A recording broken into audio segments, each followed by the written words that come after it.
Good morning students, welcome to TSN online education point for class 11 chapter 15 plant growth and development. This is the part second of this video of this chapter. In previous videos we discuss about the growth can be measured, different types of plant hormone, plant regulators like auxins, cytokinins. We discuss about the function of these hormones.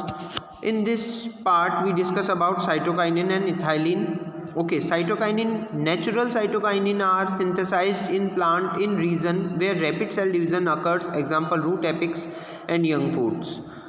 तो जहाँ पे rapidly cell division होता है वहाँ पे cytokinin naturally present होता है. Functions first help in the growth of lateral buds to overcome apical dominance.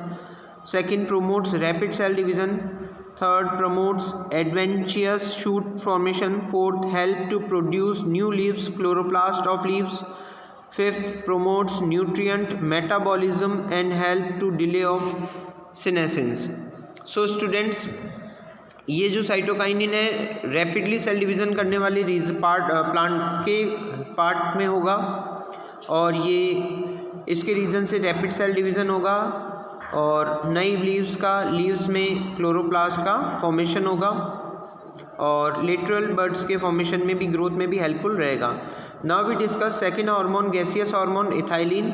इथेफॉन is the compound used to supply ethylene.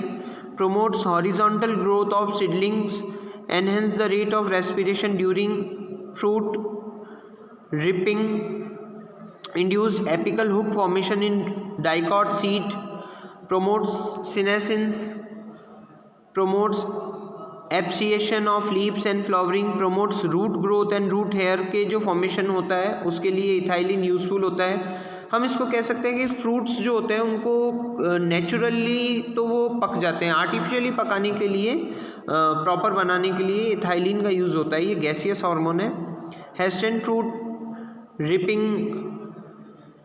रिपेनिंग. Okay, now we discuss about abscisic acid. Abscisic acid is called stress hormone. ABA hormone induce seed dormancy, leaf senescence. Second, third, inhibits plants metabolism. Inhibits करता है ये plant metabolism rate को, इसीलिए इसको stress hormone कहते हैं.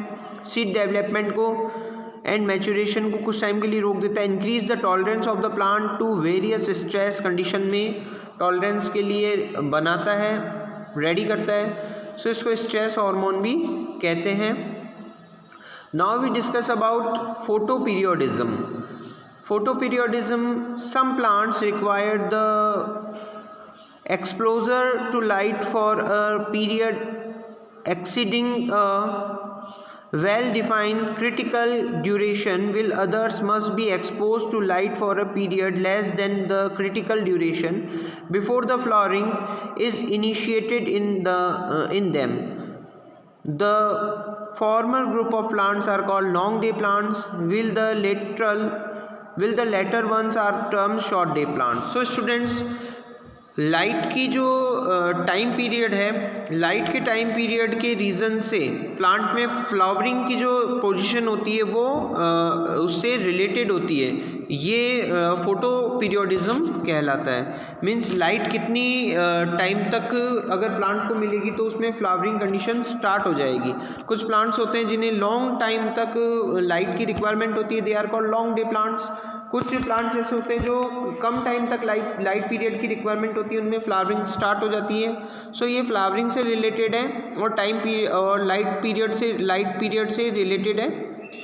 सो दे are called कुछ इसी डिवाइडेशन पे हमने देखा है कि कुछ प्लांट्स को तो हम लॉन्ग डे प्लांट्स कहते हैं और कुछ प्लांट्स को हम शॉर्ट डे प्लांट्स कहते हैं.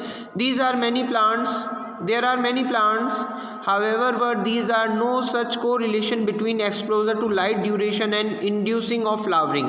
So students, कुछ प्लांट ऐसे होते हैं जिनमें लाइट की ड्यूरेशन का फ्लावरिंग पे कोई रिलेशन नहीं होता, उन्हें डे नेचुरल प्लांट्स कहते हैं. Okay, It is now also known that not only the duration of light period but that the duration of dark period is also equal important. So जितनी light period important होती है उसका हम opposite कह सकते हैं कि dark period उतनी कम होगी. अगर किसी प्लांट को बहुत ज़्यादा light period की रिक्वायरमेंट है फ्लावरिंग के लिए तो हो सकता है उतना ही कम टाइम में, और ये भी है कि उतनी ही कम टाइम उसको डार्क की कंडीशन की रिक्वायरमेंट होगी। अगर उसको ज़्यादा लाइट चाहिए तो डार्कनेस कम चाहिए होगी, सीधी सी बात है। This response of plant to period of day night is term photoperiodism.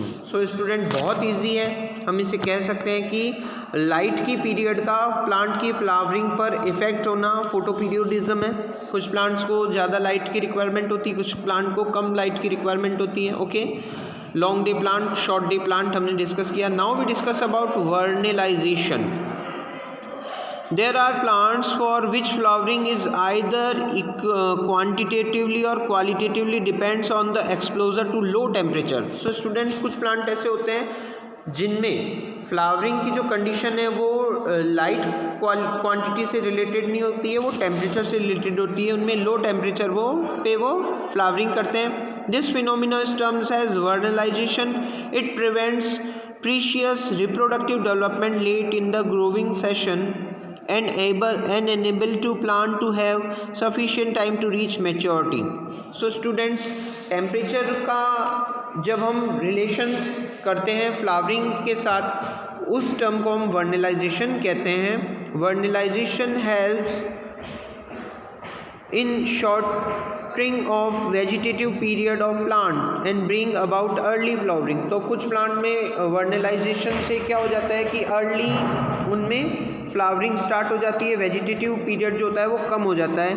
It is applicable to temperate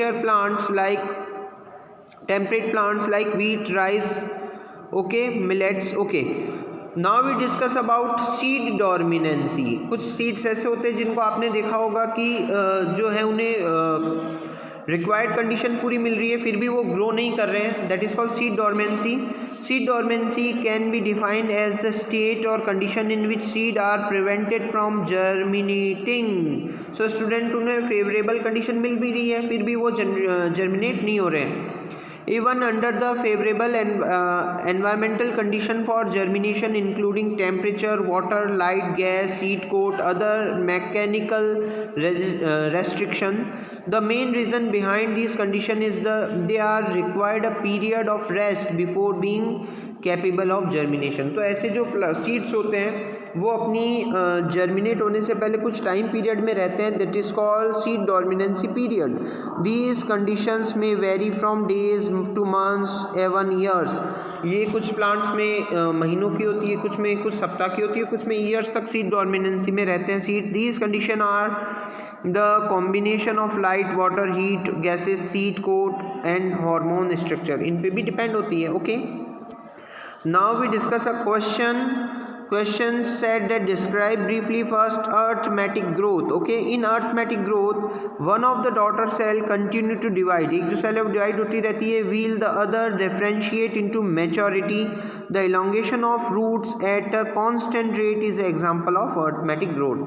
तो इसमें एक cell जो है वो continuously divide हो रही है, अदर जो दूसरी जो cell है वो differentiate हो रही है into maturity में आ रही है। द इलोंगेशन ऑफ रूट्स का हम एग्जाम्पल जब देते हैं तो वो constant rate is an example of arithmetic growth का एग्जाम्पल है, elongation of root. Now we discuss about geometric growth. किस टाइप से जियोमेट्रिक ग्रोथ होती है? Geometric growth is characterized by a slow growth in the initial stage में तो slow growth होगी, a rapid growth during the lateral stages, बाद में तेज गति से इसमें फुल स्पीड में इसमें मतलब स्पीड में इसकी ग्रोथ होगी। The daughter cell divided from mitosis retain the ability to divide but slow down because of limited nutrient supply.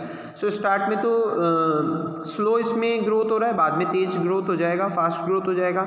Now we discuss about sigmoid growth. Okay, so sigmoid growth, the growth of living organism in the natural environment. Living organism जो natural environment में growth कर रहा है, ये S shape का इसमें curve आता है जिसे हम सिग्मॉइड ग्रोथ कर्व कहते हैं। This curve is divided into 3 phase. तो इसकी 3 फेज होती है।